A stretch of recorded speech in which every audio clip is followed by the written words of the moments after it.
So, welcome back to C Daily Buzz, the channel where we dig into the wildest stories from around the world and ask a simple question. Could this happen here? Today we are doing something different. No scams, no jail time, no chaos. Just three regular people from three different corners of the planet who looked at crypto, made one insane decision, and changed their entire lives forever. A music video editor from Los Angeles who maxed out his credit cards on a meme coin. A Swedish guy who quit his job bagging bananas to move to Dubai. And a California surfer who turned one tiny fishing village into the most famous Bitcoin town on Earth. Let us get into it.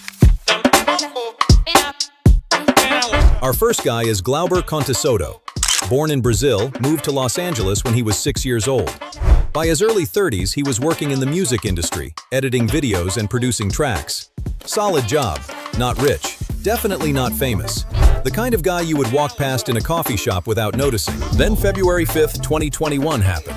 Glauber had been watching this weird little coin with a Shiba Inu dog on it. Dogecoin, a meme. Started as a joke in 2013.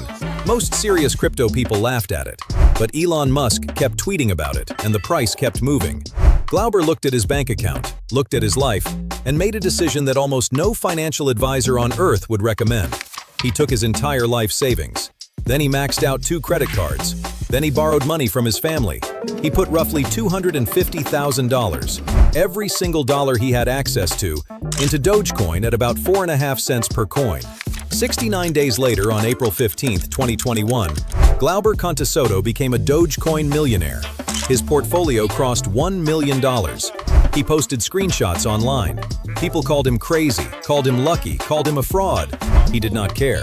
Then on May 8, 2021, Dogecoin hit its all-time high of 73 cents. Glauber's bag was now worth around $4 million. $4 million for a music video editor from Los Angeles in 69 days. Now this is where most people would sell. Take the money, buy a house, retire your parents. Glauber did the opposite. He did not sell a single coin. A few months later, Dogecoin crashed. His portfolio dropped from $4 million all the way down to about $50,000. Most people would have lost their minds. Glauber kept making YouTube videos, kept holding, kept telling people that he believed in the meme. And then 2024 happened. Donald Trump won the election. Dogecoin pumped again. Glauber was suddenly sitting on around $2 million in Dogecoin. And on top of that, he had quietly bought another meme coin called PEPE, and that bag was worth another $1.1 million. He was a millionaire, twice, from 2 different meme coins, from one insane bet he made while bagging up music videos in Los Angeles. Glauber still holds over 5 million Dogecoin today. He says he plans to finally sell before the end of 2025. He still drives a normal car, still lives in Los Angeles, still answers his own tweets. Why this matters for our viewers in Southeast Asia. Glauber was not a tech genius. He was not a Wall Street insider. He was a guy with a regular job, an internet connection, and the guts to bet on something nobody else took seriously. That story can happen in Manila, in Bangkok, in Jakarta, in Ho Chi Minh City. The internet does not check your passport. Our second guy starts his story in the most boring way possible. Stockholm, Sweden, a grocery store. A young man in a uniform putting bananas into plastic bags for old ladies. His name is Carl Runefelt, born in 1994, dropped out of high school in 2010. By his early 20s, he was working as a cashier at a Swedish supermarket. He hated it. He has openly said in interviews, he hated waking up every morning, hated putting on the uniform, hated the smell of the produce section. He kept asking himself, is this really my whole life? Then in 2017, he heard about Bitcoin. He took whatever money he had and bought his first Bitcoin at around $4,300 per coin. At the same time, he set up a tiny camera in his apartment and started a YouTube channel called The Moon Show, where he talked about crypto every single day. No fancy graphics, no editing team, just one Swedish guy in a tiny room talking about Bitcoin. For most of 2017, almost nobody watched. Then crypto exploded. Bitcoin hit $20,000. His videos started getting tens of thousands of views, then hundreds of thousands. By the end of 2018, his channel had crossed 500,000 subscribers. He walked into the grocery store one morning, took off his uniform for the last time, and quit. He was 24 years old. In less than 2 years from his first Bitcoin purchase, Carl Runefelt had crossed $1 million. But here is where it gets wild. He moved to Dubai. He started a venture capital firm called Moon Group. And instead of just holding Bitcoin and chilling on a beach, Carl invested in more than 400 crypto and blockchain startups. Today, some estimates put his personal net worth in the hundreds of millions, with some sources claiming over $1 billion. He has not confirmed the exact number, but he drives a Bugatti, races a Ferrari 488, and lives in one of the most expensive cities on the planet. Now, Carl is famous for something else too. He genuinely believes in something called the law of attraction. The idea that if you visualize success hard enough, the universe will deliver it.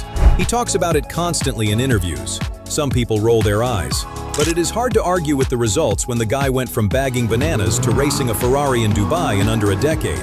For our viewers across Southeast Asia, here is the takeaway. Carl Runefelt did not have rich parents. He did not have a university degree. He did not have a single connection in the crypto industry. What he had was a small apartment, a YouTube channel, and a brain that refused to give up. There are millions of young people in Manila, Bangkok, Ho Chi Minh City, and Jakarta with the exact same setup right now. The only thing missing is the decision to start. Our last story is the strangest of them all, because this one is not really about one person getting rich. It is about one person making an entire village rich. Meet Mike Peterson, American, from San Diego, California, a surfer, a Christian missionary, the kind of guy who travels with sand in his car and a Bible on the dashboard. In 2006, Mike took a surf trip to a tiny fishing village in El Salvador called El Zonte. Population around 3,000, mostly poor families, small businesses, dirt roads, beautiful waves. He fell in love with the place. In 2014, he moved his entire family there full-time and started doing community work through the local church. Then, in 2019, something strange happened. An anonymous American donor reached out to Mike through the church network. The donor said he had found an old USB drive in his garage with Bitcoin he had bought a decade earlier for 5 to 10 cents per coin. He wanted to donate a large chunk of it to El Zonte, but there was one very specific condition. The Bitcoin could not be sold for dollars. It had to stay as Bitcoin and circulate inside the village as a real currency. The donor wanted to see if a tiny fishing town could actually run on Bitcoin. The donor's name has never been revealed publicly. Mike said yes. In September 2020, he launched the Bitcoin Beach Wallet. During the worst months of the COVID lockdown, when most of the village had no work, Mike started giving $35 worth of Bitcoin every single month to hundreds of local families. The kids could earn Bitcoin for picking up trash on the beach. Local teachers got bonuses in Bitcoin. Small businesses, the bakery, the pupuseria, the surf shop, all started accepting it for payments. Within a year, almost every household in El Zonte and around 4 dozen local businesses were using Bitcoin on a regular basis. A tiny fishing village in Central America had quietly become the most Bitcoinized town on the entire planet. Then on September 7, 2021, something historic happened. El Salvador, the country, officially made Bitcoin legal tender, the first nation in human history to do that. The president openly credited Bitcoin Beach as the inspiration. One surfer from San Diego, one anonymous donor with an old USB drive, one tiny village, and suddenly an entire country had pivoted to a new monetary system. And here is the most beautiful part of the story. Mike Peterson is not a multi-millionaire. He never personally cashed in.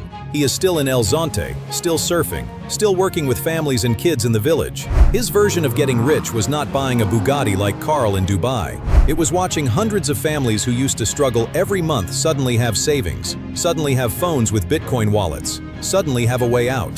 For our viewers across Southeast Asia, think about this. There are thousands of small fishing villages, rural towns, and coastal communities across Vietnam, the Philippines, Indonesia, and Thailand. The technology that changed El Zonte is the same technology sitting in your phone right now. One person with a vision is all it takes. 3 people, 3 completely different lives. A music editor in Los Angeles, a grocery store cashier in Stockholm, a surfer in El Salvador. None of them were special. None of them had insider connections. They just made one decision when most people around them were laughing. And now their stories are being talked about around the world. So if you enjoyed today's episode, drop a like, hit subscribe, and ring that notification bell. We drop new episodes every week. See you next time.